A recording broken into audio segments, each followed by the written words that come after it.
Hey everyone, welcome to the Day 28 read-along for The Novel of Followers, a project where I write one word for every follower my Instagram account has until I've written an entire novel. My name is Nicholas Hellyer, and I'm your author. As of Day 28, we are up to 4,429 followers, so our novel is currently 4,429 words long. If you want to join the followers and actually affect what I write into our novel, follow me on Instagram, where I ask a daily question and your answers affect how the story unfolds. My Instagram username is @novel_of_followers. Without further ado, let's pick up where we left off last read-along, days 15 to 28. April froze mid-pour, then set down the bottle. She watched Deidre. The Myad's eyes were like a shark, though nothing had noticeably changed about them. April had always wondered at that.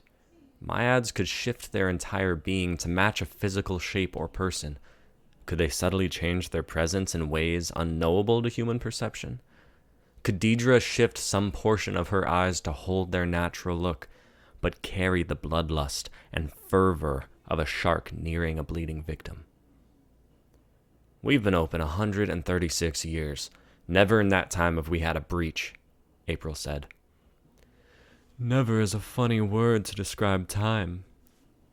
Deidre held morbidly still as she watched April. The two held each other's stare a long moment, until finally, Gideon shifted on his stool. Take a supplement. I know you're not my rat, April. You and Gainsborough hold down this place tighter than an Asdir's ass. What are you here for, then? Diligence, a drink, seeing my sweet little human friend, April. You cut your hair. It's nice. Short. Deidre grinned. April finished pouring the drinks and leaned closer to Deidre as she spoke. Gainsborough had taken up a conversation with an 18th century traveler who had arrived. April recognized her, Ruth Evans, a young housewife in Boston. More regulars from across time began to arrive as well. April lowered her voice to a whisper as she spoke. So, you know it ain't us. What are you doing here before opening, drinking with the locals? You need to loosen up, April. Enjoy life a little bit. Don't forget, our time doesn't last forever. You didn't come here to make jokes and drink. Why are you here? Deidre smirked. You're too sharp. I'm here because I need some help. There are complications with the time breach. As much as I hate to say it, I can't do it alone. April slammed her glass down. No. You ain't turning my saloon into a recruitment center for your space pirate business. I've been hired by the Time Council, Deidre said. They want to shut down your saloon, April. They think giving travelers a place like this makes them more likely to pop up and cause trouble. I don't make travelers. I just give them a safe place to drink. I agree. That's what I told them, but they don't want to listen. They want control. And your saloon? Well, it's been outside their reach for a long time. Now they see someone hopping around town, messing with locals, showing them things they shouldn't be seeing. The last traveler spot in the timeline is an easy scapegoat. Fine by me. I keep my sheets clean. Know who's coming and going. Ain't nothing getting past me. So why are you here? I need a team, Deidre said. She turned her large gray eyes to Gideon. What about you, big man? Want to see more of the timeline? We ain't a recruitment center, April said. Even for the council. Don't get your asteroids in a cluster. I just wanted to check. Here, you've got a time wire in this place, right? Call me if you have a change of heart. Deidre handed April a small business card. It wasn't paper, but some synthetic evolution from her present time. The Myad stood, swaggered to the saloon door, then faded into the darkness of the outside. April took up a glass and washed it in the sink vigorously. Arriving early and recruiting for her work, Deidre knew she was breaking the rules. That's what bothered April most. The Myad was a free spirit, but she had always respected the saloon's rules. What did the blue woman speak of? Gideon asked. A flaw in your magics? A time breach? April set her glass down as he spoke. Then she whispered in a low voice. Don't throw that around. You'll cause a riot. Sometimes travelers like you or me slip across time without the council's approval. Last time it happened, World War I started. World War I? Gideon asked. Oh, buddy. April patted his shoulder. I forget that you're new to traveling. You'll pick up on things. Then, the saloon door swung open. Magnus stood in the doorway. In a flash, April jumped to her feet and sped toward the man. I know, y'all are closed at this time, but I was just going for a walk and saw the lights still on, Magnus said. He caught eyes with Gideon, then scanned down the man's clothing. We're closed. Get out, April nearly yelled at him. She raised her hands to usher him out of the doorway, but Magnus ducked them and walked in. What's the get-up, stranger? Is there a circus in town? He said to Gideon. A circus? Gideon asked. Magnus cocked his head at the man's dialect. Then, turning to take in the saloon, his jaw dropped. Tables that once held empty were now filled, not just with people, but gladiator-armored combatants, ancient priests in robes, pilgrims of the 1600s, and more that Magnus could only assume at. A table in the corner was the most peculiar thing.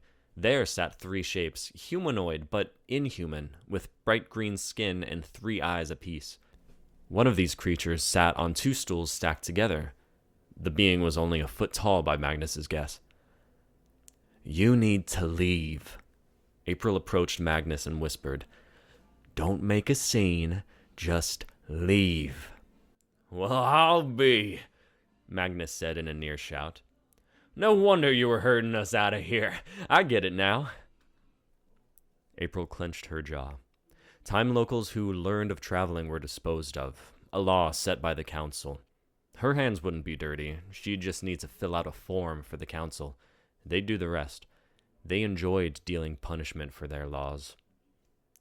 Y'all are filming a movie, huh? Magnus said. April squinted, then immediately let out a breath. Hush up, April said, leaning heavily into the gag. It's a mountain of paperwork, red tape and all that. You know, the mouse. Magnus nodded slowly. Yeah, I get it. Now, you need to be on your way before anyone notices you're here, all right? April ushered him to the door as she spoke. As the two reached the entrance, the floor began to shake. Floorboards creaked, and the many trinkets upon the walls rattled. McQuaid, the taxidermy duck, fell to his side. April nearly did too, save for Magnus grabbing her arm and holding tight. The saloon shook from its foundations as though the very earth were angry with it. Travelers of the future ignored it for the most part and continued their drinking. But those from the present and past ducked under tables or looked around in fear for the source. Gideon held a hand to his chest and prayed. Ruth, the woman from the 18th century, ran past April and Magnus, left through the saloon door, and returned to her home through the darkness.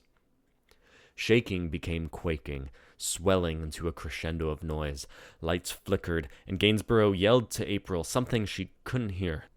Then, in a final cacophonous moment, an explosive sound, like an electrical transformer blowing a fuse, rung throughout the building, and left its ring in April's ears in the unsettling silence that followed. April! Gainsborough called. Gainsborough, there are some candles in the cupboard, by the sink. April realized Magnus still held her arm. She shook it off, then followed the feel of the bar to guide her through the dark room. Everybody stay calm. An earthquake, that's all it was. We'll have some candles lit in just a moment. April walked her hands along the bar until she had walked directly into Gideon, who still sat on the stool where she had left him. He caught her with one arm. Let me go. I'm all right, April said, finding her balance. Are we all right? Gideon said. God has spoken in dissent to our ways. April shook her head. You sweet little dark ager. Look, God may not like what we do, but this wasn't the Lord above. Remind me later and I'll explain what an earthquake is.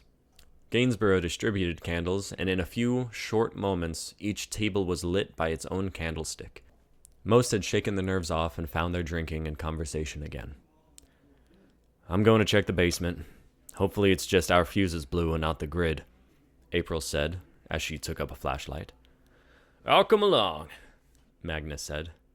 What are you still doing here? I know a thing or two about fuses. April eyed the man in the dim light. Fine. Gideon, you're coming too. Could learn something. She handed Gideon a flashlight. He marveled at it with wide eyes. The basement had a dank odor, despite the season being abnormally dry. April led the men through a hallway past walled-off sections that acted as rooms, each filled with its own mess of things. Old stools and tables in one, Gainsborough's personal storage in another, a small desk in a valley of mountainous stacks of paper made a third. Following behind, Gideon took in the many wonders of the age. It had only been his second time traveling. Facing the future with his own eyes had shaken everything he knew to be true. Iron wagons without horses, glass torched without flame, and above it all, the time magics that April had called science. Gideon yearned to bridge the gap in his understanding. There was more to his life than the church's decree, or even a lord's command. It was for that reason that Gideon hovered at each open doorway they passed in the hallways of the basement, and why he was the first one to see it. As the three passed the winding halls of the basement, a flicker of blue light caught Gideon's eye through a cracked door. He held still, watched April and Magnus walk ahead, then leaned to the doorway. Peeking through, he was not entirely sure what he looked at. An apparatus connected the floor and ceiling in the center of the room. Chrome columns sprouted up in a circle around the metal base and supported it at the floor and ceiling. In between, held at the height of Gideon's chest, a glass orb filled with a blue, shifting liquid glowed faintly. The light drew in Gideon like a moth to flame.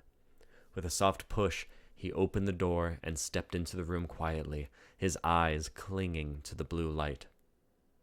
The sound of shattering glass turned April on her toes. Magnus jumped with a yelp. "What was that?" Magnus asked. "Gideon?" April called. "Shit." April found the door ajar, and Gideon lay on the floor only a step inside. The room was black as night. "Gideon!" April kicked the man's leg. He didn't move. With her flashlight, she traced the walls of the room. The center of the room had a wide radius of open space surrounding the time dilation unit. Barrels and boxes took the edges of the room, casting jagged shapes of shadows across the walls. "Damn it, Gainsborough, this room ain't storage." "Check him." April's flashlight crossed over the center of the room, and what she dreaded came to light. The lumen glass orb that held the dilation fluid was shattered. She looked down at Magnus, who had crouched by Gideon. "Is he alive?" April asked. "His head's bleeding, but he's breathing." A shadow twitched at the edge of April's flashlight. Had she imagined it? April stepped over Gideon and approached the ceiling-high stack of boxes that her flashlight picked out. Her hand went to her hip, where she unlatched the holster and drew her pistol. With silent side steps, she circled the boxes to the left, then leaned and flashed her light towards the space behind them. A rat chewed at the cardboard for a moment, then scurried into the wall. "April!" Magnus yelled. April turned to see the man sitting back against the wall, his flashlight shakily pointed across the room at a shadowy mass of black, writhing limbs. In a single moment, the thing emerged from its hidden place behind a line of barrels and charged through the open doorway into the basement. April shot at the thing twice, but it had moved unnaturally quick. "Shit!" April cursed. "Damn it! Why didn't you stop it?" "What was that?" Magnus asked. "Pick him up. We need to go upstairs, now." Candles illuminated the open room of the saloon. Travelers still drank and spoke as they had before. "Uncle," April whispered to Gainsborough. We've got a Velex in the basement. Dear God, we need to get the travelers out of here, Gainsborough said. It broke the TDU. Our dilation fluid is gone. You're sure? How did it break the lumen glass? The old man asked. I don't know, April answered. But without the dilation fluid, the travelers won't be able to return to their present times. Thank you everyone for listening to this read-along for the Novel of Followers Day 15 through 28. If you want to support the story, follow me on Instagram at novel_of_followers. Every day I ask a question to the Instagram followers, and your answers affect what happens in the story. This is our novel, after all. The song in the intro and outro is Stranger by Alex Morse. Thank you all so much for listening. Make sure you follow the daily updates on Instagram, and check back in 2 weeks for the next read-along.